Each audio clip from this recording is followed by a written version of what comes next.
My grandmother was such an influence on my life. She was actually a registered nurse, and she taught me the importance of caring for others. As a nursing student working in retirement communities, I very quickly realized I could make a difference in the lives of seniors. In consultation with our valued employees, we've developed 4 key difference maker commitments. These 4 commitments are the heart and foundation of this organization. We know that as you apply them, you will have success in everything you do. The 4 difference maker commitments are: inspires confidence and greatness in others, fosters an environment of innovation and creativity, takes accountability, and demonstrates humility.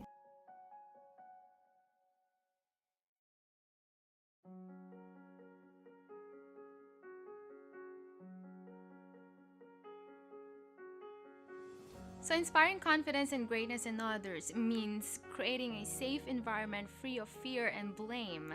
It is encouraging the growth and development of your team members, looking for opportunities to recognize and praise others for their good work, and helping others identify and leverage their talents. I've been workmates with Halimatu for over 3 years now. Both of us are immigrants from different countries. She's known as someone who is very hardworking, very compassionate, and it reflects every day.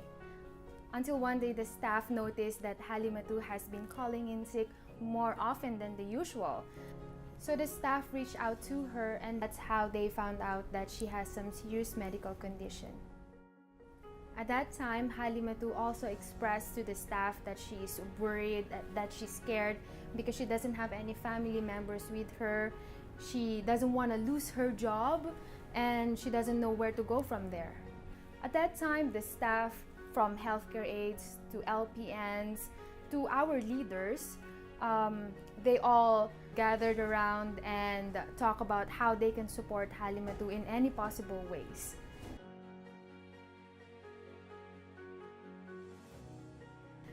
So the staff did fundraisers for her, our leaders visited her in the hospital, and by the time that she recovered, she was welcomed by the team with excitement and open arms. So now she's back, stronger and more confident, and is now an ambassador to help people who is struggling with language barrier, all thanks to the people who inspired greatness and confidence in her.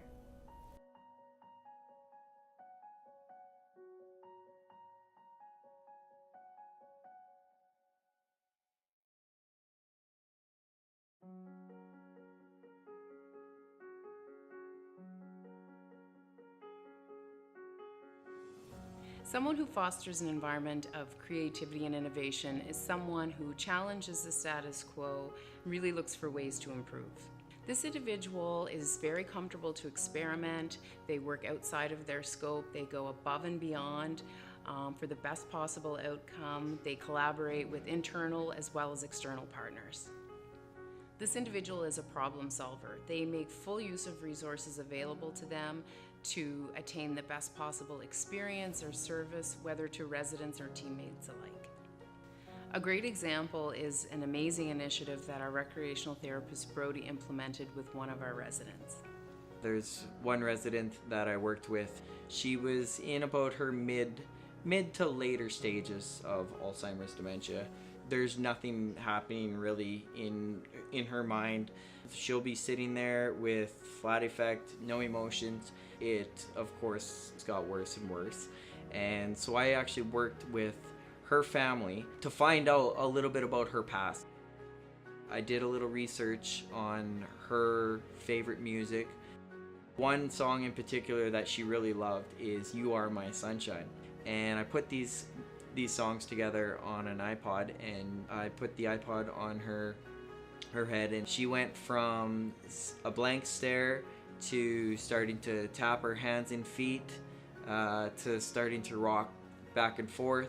And she got up, she grabbed my hand actually, and she stood up, and we started dancing to You Are My Sunshine, and she had a smile from ear to ear on her face and just enjoying the moment, enjoying life there, which is amazing to see with someone who just previous to that was sitting, staring off into space with a blank stare and kind of empty. So it amazes me every single time that this happens still to this day, and I've worked with many of residents using music as therapy. It's just, there's something about it that you get a great feeling, a special feeling out of it when you see someone else really enjoying life to the fullest.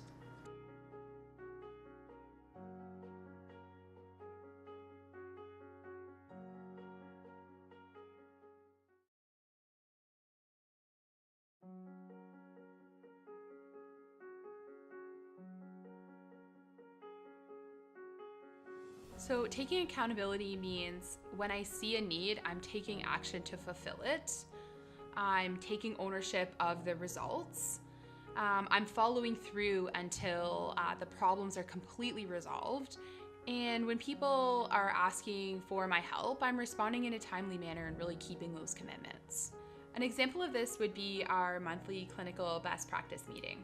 The best practice meeting is a meeting that we hold on a monthly basis with all of our clinical leaders from each community. And at these meetings, we talk about industry standards, anything to do with accommodations, continuing care health service standards, and really talking about leading edge concepts that we can implement into all of our communities to better serve the residents. We've had a lot of increased falls at some of our communities.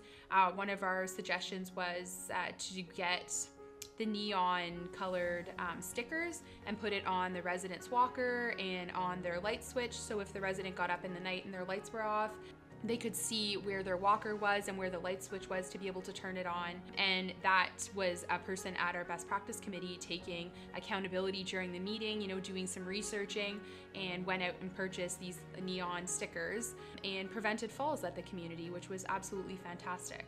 I think it's allowed our clinical teams to take ownership for their specific community and take what we've discussed at the best practice committee back to your community and really take accountability for what is happening in your specific site. If you want to move up in the organization, I think it's really important to take what's being communicated to you from your leader, that you're taking action to fulfill those needs and to adhere to the policies, procedures, processes that are laid out within the organization, and that can really help you develop your career and become a leader in the organization.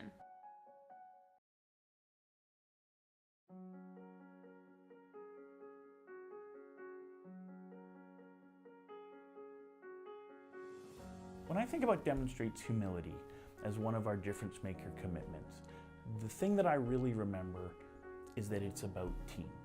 Understanding that change doesn't happen because of one person, that no task is below anyone in the organization. So that manifests for us largely in a couple ways, and one of the big ones is that lifelong learner, someone who looks for opportunities for personal growth. We look for people who want feedback, seek out feedback and accept it with gratitude. And if mistakes are made, that they accept them and use them as learning opportunities. That ability to say, I'm not perfect, is what humility is about. So when I think of that, I often think of Leah. I think back to a time when her and I were meeting regularly about the care department at Bedford Village, and my team and I had developed some tools to help me stay organized, because I'm an operations expert, not a care expert.